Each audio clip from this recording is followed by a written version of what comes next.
میں اپنے تمام سنی حنفی بریلوی بھائیوں کو سلام محبت پیش کرتا ہوں۔ السلام علیکم ورحمۃ اللہ وبرکاتہ۔ نحمده ونصلی علی رسولہ الکریم، اما بعد، اعوذ باللہ من الشیطان الرجیم، بسم اللہ الرحمن الرحیم۔ عالم الغیب فلا یظہر علی غیبہ احدا الا من ارتضی من رسول، صدق اللہ العظیم۔ اللہ رب محمد صلی اللہ علیہ وسلم، نحن عباد محمد صلی اللہ علیہ وسلم۔ حضرات، ایمان و عقائد کے تحفظ اور اصلاح کی غرض سے میں نے یہ بیان یوٹیوب پہ جاری کیا ہے تاکہ جو حضرات ایمان و عقائد میں حق پر ہے وہ اس پر مستحکم رہے، اور جن حضرات کے ایمان و عقائد میں کچھ خامی ہو تو اس کی اصلاح ہو جائے، اور جو حق متلاشی ہو اسے اللہ تعالیٰ کی توفیق سے راہ حق نصیب ہو جائے۔ سامعین، میں نے اپنی اسپیچ کو 3 رخ پر رکھا ہے۔ پہلے رخ میں قرآن و حدیث سے اصل عقیدہ و ایمان کو ثابت کیا ہے۔ دوسرے رخ میں دیوبندی وہابی کی بدعقیدگی اور گمراہی کو ظاہر کیا ہے، اور تیسرے رخ میں دیوبندی وہابی کا اصل چہرہ پیش کیا ہے۔ اب بیان کا پہلا رخ سماعت فرمائیے۔ اللہ تعالیٰ فرماتا ہے، عالم الغیب فلا یظہر علی غیبہ احدا الا من ارتضی من رسول۔ غیب کا جاننے والا رب تو صرف اپنے پسندیدہ رسولوں کو ہی غیب پر قابو دیتا ہے۔ آیت پاک کا صاف مطلب یہ ہے کہ علم غیب کے لیے اللہ تعالیٰ نے رسولوں کو پسند فرمایا ہے، ہر ایک کو نہیں۔ تمام سنی صحیح العقیدہ مسلمانوں کا یہ عقیدہ و ایمان ہے کہ اللہ تعالیٰ نے اپنے پیارے رسول جناب محمد رسول اللہ صلی اللہ تعالیٰ علیہ وسلم کو علم غیب دیا ہے، اور بے شمار علم غیب عطا فرمایا ہے۔ علم ما کانا و ما یکون عطا فرمایا ہے، علوم خمسہ عطا فرمایا ہے۔ نہیں بلکہ جب سے دنیا بنی ہے اس وقت سے لے کر قیامت تک کے ایک ایک بات کا علم اللہ تعالیٰ نے عطا فرمایا ہے۔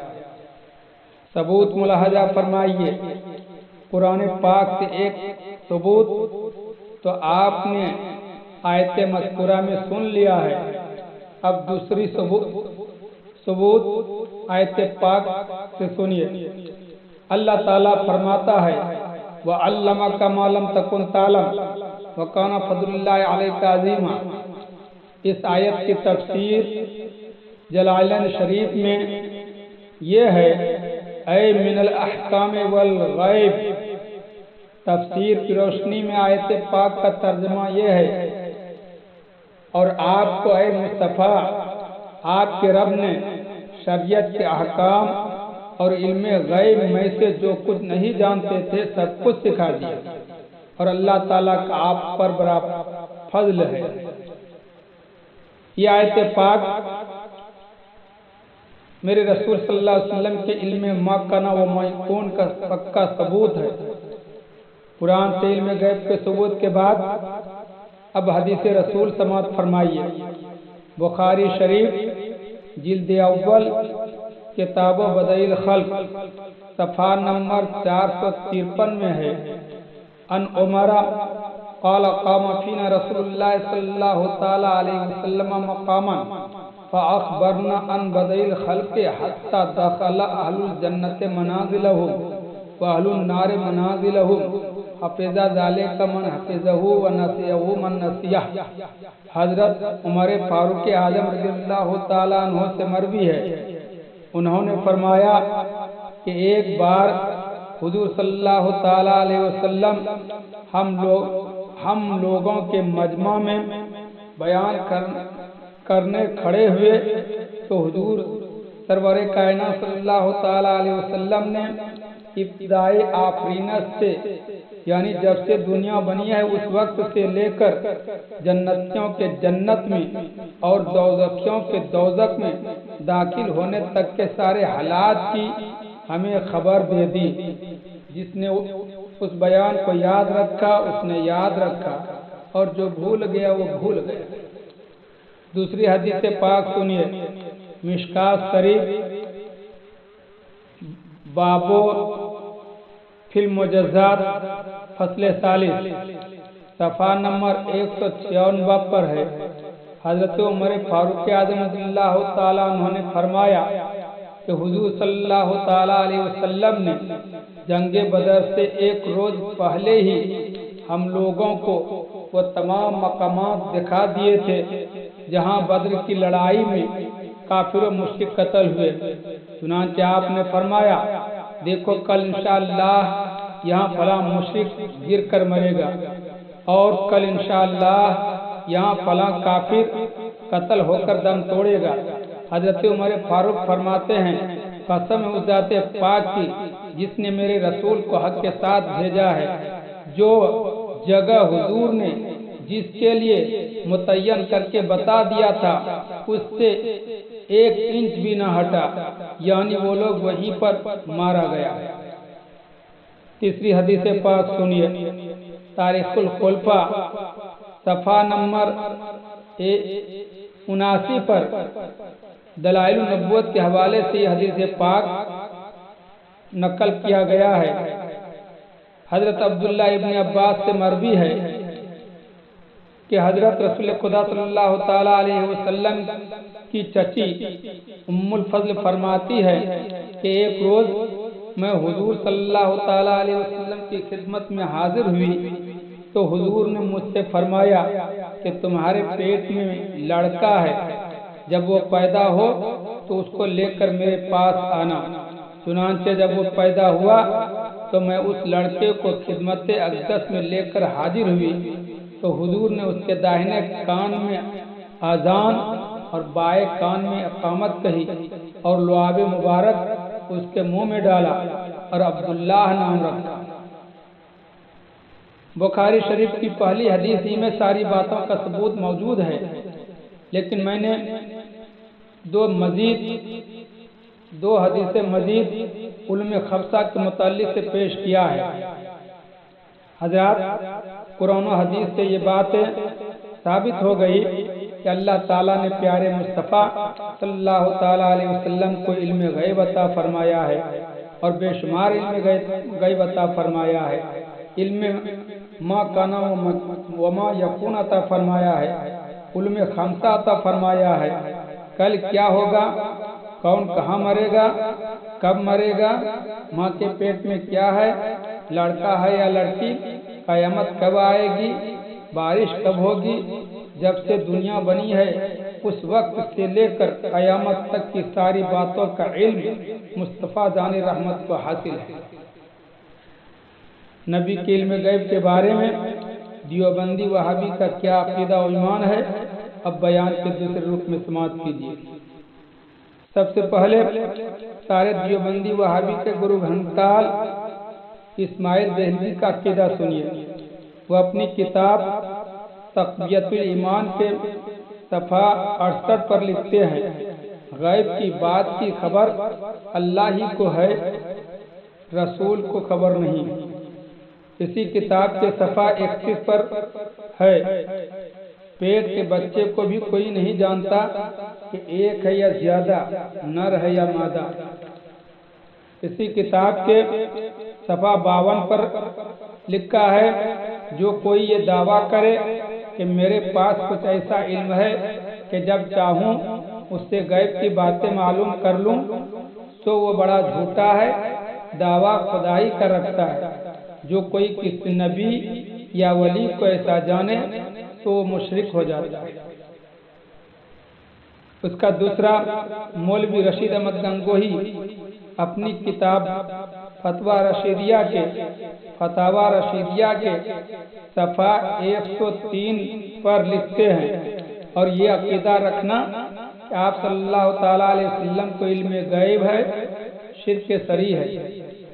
اسی کتاب کے صفحہ 57 پر ہے 97 پر ہے علم غیب خاصہ حق تعالی ہے۔ اس لفظ کو کسی تعویل سے دوسرے پر اطلاق کرنا یہاں میں شرک سے خالی نہیں۔ اسی کتاب کے صفحہ 65 پر ہے کہ جو شخص اللہ جل شانہ کے سوا علم غیب کسی دوسرے کو ثابت کرے وہ بے شک کافر ہے۔ اب اس دیوبندی کا تیسرا مولوی منظور نعمانی اپنی کتاب فتح بریلی کا دلکش نظارہ صفحہ نمبر 58 پر لکھتے ہیں، مفاتیح الغیب جن کو خدا کے سوا کوئی نہیں جانتا وہ 5 چیزیں ہیں جو سورہ لقمان کے آخری آیت میں مذکور ہے، یعنی قیامت کا مخصوص وقت، بارش کا ٹھیک وقت کہ کب نازل ہوگی، ما فی الارحام یعنی عورت کے پیٹ میں کیا ہے، بچہ ہے یا بچی، مستقبل کے واقعات، موت کا صحیح مقام۔ دیوبندی علماء کے ان فتووں اور تحریروں سے ثابت ہوا کہ رسول خدا کو علم غیب نہیں تھا، رسول کو علم ما کان و ما یکون حاصل نہیں تھا۔ ما فی الارحام ماں کے پیٹ میں کیا ہے، بچہ ہے یا بچی، اس کو رسول نہیں جانتے تھے۔ کون کہاں مرے گا اس بات کا رسول کو پتہ نہیں تھا، قیامت کا علم رسول کو نہیں تھا۔ اور جو شخص ایسا عقیدہ رکھے وہ کافر و مشرک ہے۔ سامعین، اب ذرا بیان کے پہلے رخ جس میں قرآن و حدیث سے علم غیب مصطفیٰ کا ثبوت موجود ہے، اور دوسرے رخ جس میں علماء دیوبند کا عقیدہ اور فتویٰ ہے کہ نبی کو علم غیب نہیں ہے، ملا کر فیصلہ کرے کہ کیا دیوبندی فرقے کا عقیدہ و ایمان قرآن و حدیث کے خلاف ہے کہ نہیں۔ بالکل ان دیوبندیوں کا عقیدہ اور ایمان قرآن و حدیث کے خلاف ہے۔ اچھا، اب اس کا اصل چہرہ دیکھنا ہے تو بیان کا تیسرا رخ سنیے۔ دیوبندی عالم کی کتاب جس کا نام ان لوگوں نے حکایات اولیاء رکھا ہے، اس میں دیوبندی مذہب کے بزرگوں کی کہانی گڑھا ہے۔ اس کتاب کے صفحہ 185 پر لکھا ہے کہ شاہ عبد الرحیم صاحب ولایتی کے ایک مرید تھے جن کا نام عبداللہ خان تھا، اور وہ قوم کے راجپوت تھے، اور یہ حضرت کے خاص مریدوں میں تھے۔ ان کی حالت یہ تھی کہ اگر کسی کے گھر میں حمل ہوتا اور وہ تعویذ لینے آتا تو آپ فرما دیا کرتے تھے کہ تیرے گھر میں لڑکی ہوگی یا لڑکا، اور جو آپ بتلا دیتے تھے وہی ہوتا تھا۔ اسی کتاب کے صفحہ 58 پر ہے کہ شاہ عبد القادر 1 ماہ پہلے جان لیتے تھے کہ عید کا چاند 29واں ہوگا یا 30واں۔ اگر عید کا چاند 29واں ہونے والا ہوتا تھا تو شاہ عبد القادر 1 رمضان کو یعنی پہلی تراویح میں 2 سپارے پڑھتے تھے، اور اگر عید کا چاند 30 کا ہونے والا ہوتا تھا تو شاہ عبد القادر پہلی تراویح میں 1 سپارہ پڑھتے تھے، اور یہ ہر سال کا معاملہ تھا۔ اشرف علی تھانوی کی دوسری کتاب جس کا نام قصص الاکابر ہے، اس کے صفحہ 136 پر لکھا ہے کہ مولانا مظفر حسین نامی مرحوم مکہ معظمہ میں بیمار ہوئے اور دل میں تمنا تھی کہ مدینہ منورہ میں موت آئے۔ حاجی امداد اللہ صاحب سے سوال کیا کہ میری وفات مدینہ منورہ میں ہوگی یا نہیں۔ حاجی صاحب نے فرمایا کہ میں کیا جانوں۔ عرض کیا حضرت یہ عذر تو رہنے دیجئے، جواب مرحمت فرمائیے۔